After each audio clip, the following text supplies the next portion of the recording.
আসসালামু আলাইকুম। দুপুর ১২টা ১০ বাংলাদেশ বেতার রংপুর স্থানীয় খবরে আমন্ত্রণ জানাচ্ছি শাহিদা মিল্কি। প্রধান উপদেষ্টা অধ্যাপক ডক্টর মোহাম্মদ ইউনূস বলেছেন, আগামী ১২ই ফেব্রুয়ারি অনুষ্ঠিতব্য গণভোট ও ত্রয়োদশ জাতীয় সংসদ নির্বাচন বাংলাদেশের গণতান্ত্রিক ভবিষ্যতের জন্য একটি অত্যন্ত গুরুত্বপূর্ণ সন্ধিক্ষণ। এই সংবেদনশীল সময়ে একটি অবাধ, সুষ্ঠু, নিরপেক্ষ ও উৎসবমুখর নির্বাচনী পরিবেশ নিশ্চিত করতে বাংলাদেশ সশস্ত্র বাহিনীর ভূমিকা অত্যন্ত গুরুত্বপূর্ণ। সেনা সদরে সশস্ত্র বাহিনীর জ্যেষ্ঠ কর্মকর্তাদের সঙ্গে গতকাল এক মতবিনিময় সভায় দেয়া ভাষণে তিনি এসব কথা বলেন। জনগণের আস্থার প্রতীক হিসেবে সশস্ত্র বাহিনী অতীতের মতো এবারও পেশাদারিত্ব, নিরপেক্ষতা ও দায়িত্বশীলতার সঙ্গে তাদের উপর অর্পিত দায়িত্ব পালন করবে এ বিষয়ে সরকার আশাবাদী বলে উল্লেখ করেন প্রধান উপদেষ্টা।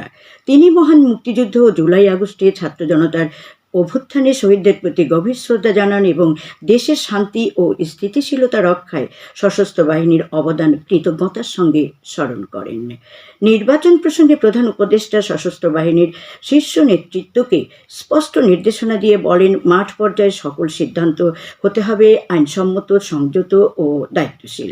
সামান্য বিচিত্তিও যেন জনগণের আস্থাকে ক্ষুণ্ণ না করে সে বিষয়ে সর্বোচ্চ সতর্কতা অবলম্বনের আহ্বান জানান তিনি। জাতীয় সংসদ নির্বাচন ও গণভোটের প্রচার এবং ভোটার উদ্বুদ্ধকরণে জয়পুরহাটে ২ দিনব্যাপী আয়োজিত জেলা ইমাম সম্মেলন গতকাল শেষ হয়েছে।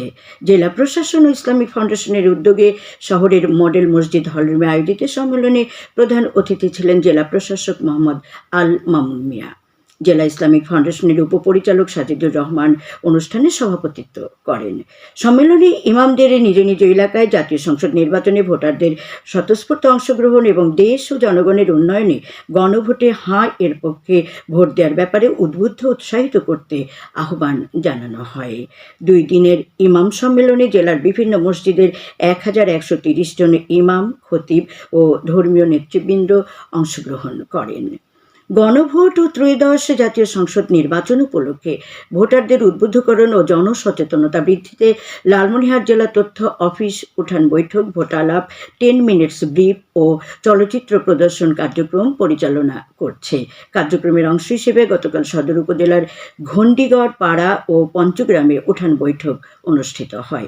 এছাড়া উপজেলার আইর খামার ও বড়বাড়ি এলাকায় ভোটালাপ ও 10 মিনিটস ব্রিফ, আদিতমারী উপজেলার মহিষখোঁচা ও চলবলা এবং হাতীবান্ধা উপজেলার সিন্দুরনা ও পাটগ্রামের জোড়া ইউনিয়নে ভোটের গাড়ি, সুপার ক্যারাভ্যানে সচেতনতামূলক কার্যক্রম চালানো হয়।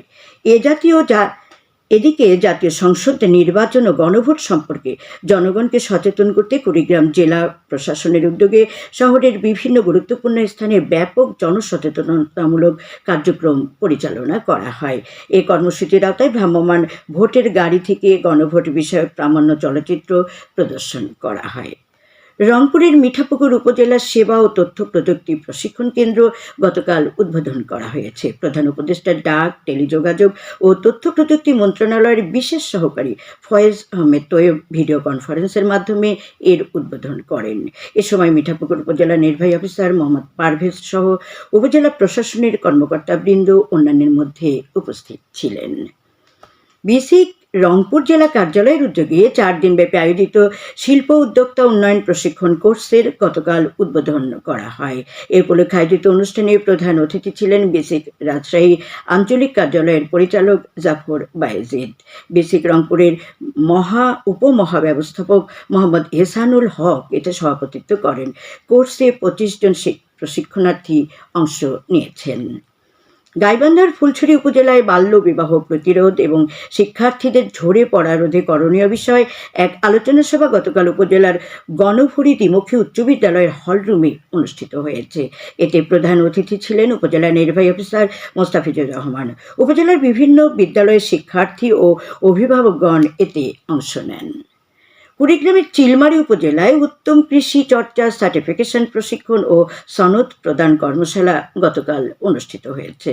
কর্মশালায় প্রধান অতিথি ছিলেন রংপুর অঞ্চলের senior monitoring officer Ashok Kumar Roy. এতে মোট 60 জন যুবক ও যুব মহিলা অংশ নেয়।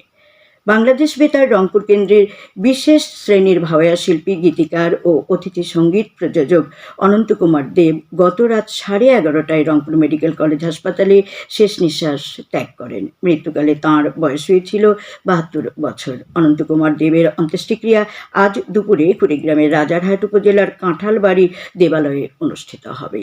সবশেষে আবহাওয়া। আজ সন্ধ্যে 6টা পর্যন্ত পূর্বাভাসে বলা হয়েছে, দেশের অভ্যন্তরীণ নদীবন্দরগুলোর জন্য কোনো সতর্কবাণী নেই এবং কোনো সংকেতও দেখাতে হবে না।